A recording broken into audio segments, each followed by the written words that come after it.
주문. 피고인을 징역 23년에 처한다.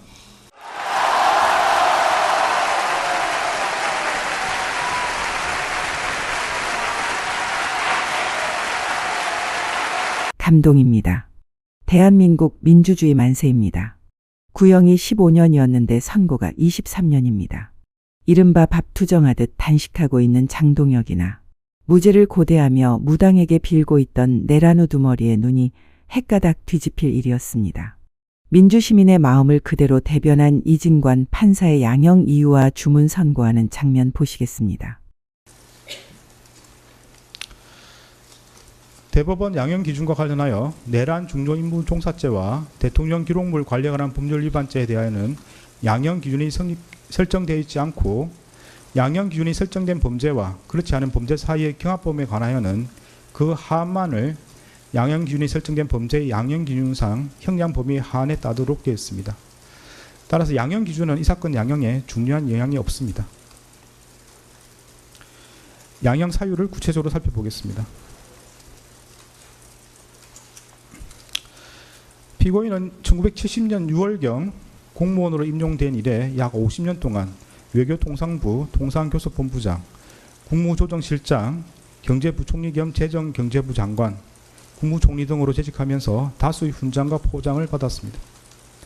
피고인 윤석열 등의 내란 행위에 관하여 사전에 모의하거나 실행 행위를 지휘하는 등 보다 적극적으로 가담하였다고 볼 자료는 없습니다. 피고인은 국회에서 비상계엄 해제 요구안이 의결되자 이 사건 비상계엄을 해제하기 위한 국무회의를 소집 주재하였고 그에 따라 비상계엄이 약 6시간 만에 해제되었습니다. 피고인은 현재 만 79세의 고령임에도 벌금형을 포함하여 아무런 형사처벌을 받은 전력이 없습니다. 피고인은 최근에 이르러 경도 인지장애와 우울증을 진단받아 그에 따른 치료가 필요하고 피고인의 배우자는 독립적인 고등이 어려워 피고인의 돌봄과 간호가 필요하다는 내용의 관련 자료가 재판부에 제출된 바는 있습니다. 그러나 이러한 사정이 있더라도 다음과 같은 점을 고려하면 피고인에게 엄한 처벌을 하는 것이 타당하다고 보입니다. 윤석열이 2024년 12월 3일 비상계엄을 선포하고 이에 근거하여 헌법에 따라 보장되는 의회, 정당 제도 등을 부인하는 내용의 위헌위법한 포고령을 발령하며 군 병력과 경찰 공무원을 동원하여 국회 중앙선관위 등을 점거, 출입 통제하거나 압수수색한 행위는 앞서 본 바와 같이 형법 87조에서 정하는 내란 행위에 해당합니다. 이러한 12.3 내란은 국민이 선출한 권력자인 윤석열 전 대통령과 그 추정 세력에 의한 것으로서 성격상 위로부터의 내란에 해당하는데 이러한 형태의 내란은 이른바 친위 구테타라고도 불립니다.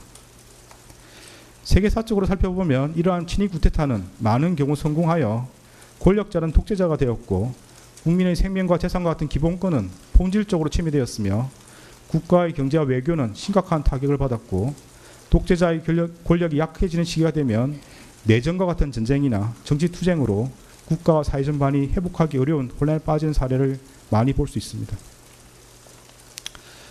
12.3 내란은 이러한 위로부터의 내란에 해당되는 점에서 그 위험성의 정도가 아래로부터의 내란과 비교할 수 없습니다. 왜냐하면 무엇보다도 국민이 선출한 권력자가 헌법과 법률을 경시하고 이를 위반하는 내란 행위를 함으로써 국민이 가진 민주주의와 법치주의에 대한 신전 자체를 뿌리채 흔들기 때문입니다.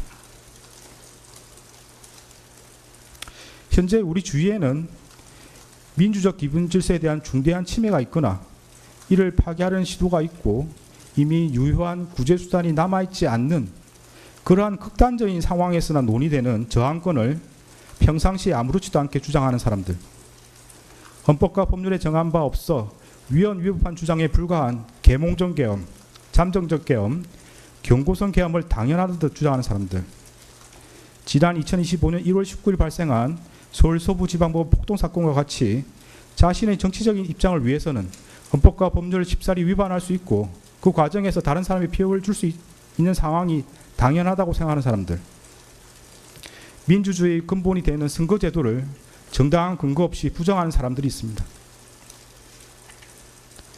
12.3 내란은 이와 같이 잘못된 주장이나 생각을 양산하거나 그 상태를 더욱 심각하게 만들었습니다.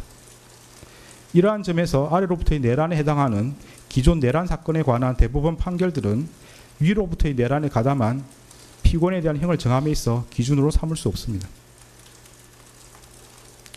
그리고 기존 내란 사건이 발생하였던 시기와 12.3 내란이 발생한 시기에 대한민국의 국제적인 위상은 비교할 수 없을 정도로 차이가 납니다. 현재 대한민국은 세계적으로 선진국으로 인정받고 있고 이에 따라 국제무역과 국제정치 등에 있어서 그 위상도 기존과 비교할 수 없습니다. 이러한 대한민국에서 친위 쿠데타가 발생했다는 사실로 인하여 생긴 경제적, 정치적 충격은 기존 내란 행위와는 비교할 수 없을 정도에 이른다고 보입니다. 이러한 점에서도 기존 내란 사건에 관한 대법원 판결들은 피고인에 대한 형을 정함에 있어 기준이 될 수 없습니다.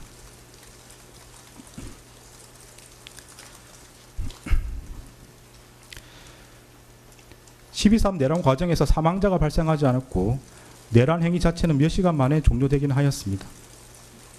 그러나 이는 무엇보다도 무장한 계엄군의 맨몸으로 맞서 국회를 지킨 국민의 용기에 의한 것입니다.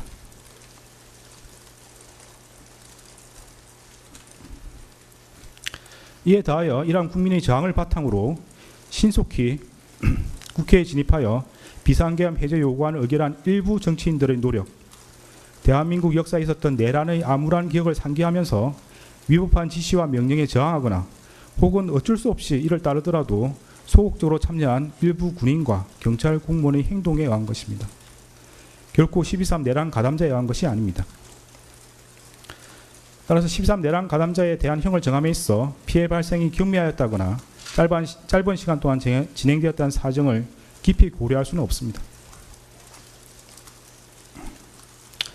일단 국헌을 물랑하게 할 목적의 폭동이 발생하면 이로 인하여 막대한 인명과 재산상 피해, 사회적 혼란이 초래될 것은 분명하고 혹시라도 내란이 성공하여 국민적 합의로 성립한 현재의 헌법 질서가 폭력에 의하여 무너지게 되면 이를 원래대로 회복하는 것은 대단히 어려운 일이 될 것입니다. 따라서 그러한 내란 행위를 사전에 차단할 필요가 있고 이러한 목적을 달성하기 위해서는 내란 행위에 가담한 사람들을 무겁게 처벌하는 것이 불가피합니다. 피고인은 간접적으로나마 민주적 정당성과 그에 대한 책임을 부여받은 국무총리로서 헌법과 법률을 준수하고 헌법을 수호하고 실현하기 위한 모든 노력을 기울여야 할 헌법적 의무를 부담합니다.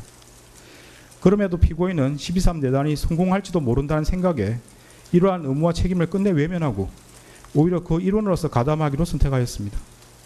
이러한 피고인의 행위로 인해 대한민국은 자칫하면 국민의 기본권과 자유민주적 기본 질서가 유린당하였던 어두운 과거로 회귀하여 독재정치라는 수렁에서 장기간 헤매 나오지 못하게 될 수 있었고 국민은 씻을 수 없는 상실감과 상처를 입게 되었습니다. 피고인은 국무총리로서 12.3 내란의 진실을 밝히고 그의 합당한 책임을 지기는커녕 사후 자신의 안위를 위하여 이 사건 비상계엄 관련 문건을 은닉하고 비상계엄 선포가 적법한 절차에 따라 이루어진 것처럼 보이기 위해 허위 공문서를 작성하였다가 폐기하였으며 헌법재판소에서 위정하였습니다. 피고인은 재판 과정에서도 허위로 진술을 번복하고 대통령실 CCTV와 같은 객관적인 증거에도 불구하고 아무런 기억이 나지 않는다고 주장하는 등 진실을 은폐하고 책임을 벗어나고자 할 뿐입니다.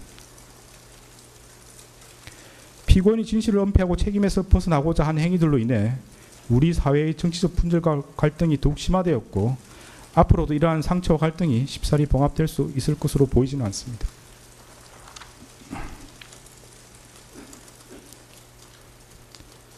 피고인은 제2회 공판기일에서 12.3 내란에 관하여 여러 가지 법적인 검토가 필요하여 공개적으로 제지하지 못했다는 취지로만 진술하였다가 이 법원의 요구에 따라 내란 중요임무 종사 공소사실이 택일조로 추가되고 대통령실 CCTV 영상 재생 및 정인신문 등 증거조사를 거쳐 자신의 범죄 사실이 탄로나 형사처벌의 기로에 서자 마지못해 최후 진술에 이르렀어야 국민이 겪은 고통과 혼란에 대해 가슴 깊이 죄송스럽게 생각한다는 취지로 진술하였지만 그 사과의 진정성을 인정하기 어렵습니다.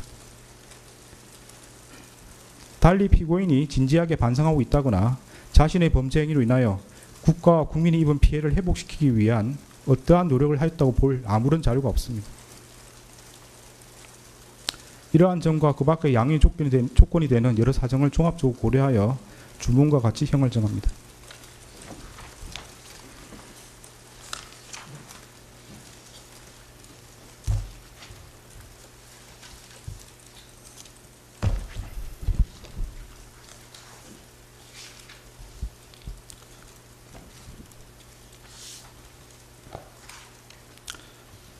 주문. 피고인을 징역 23년에 처한다. 다시 봐도 시원합니다. 내란 중요인 무종사자 한덕수 100살 잔치 때나 뵙겠습니다. 젠장.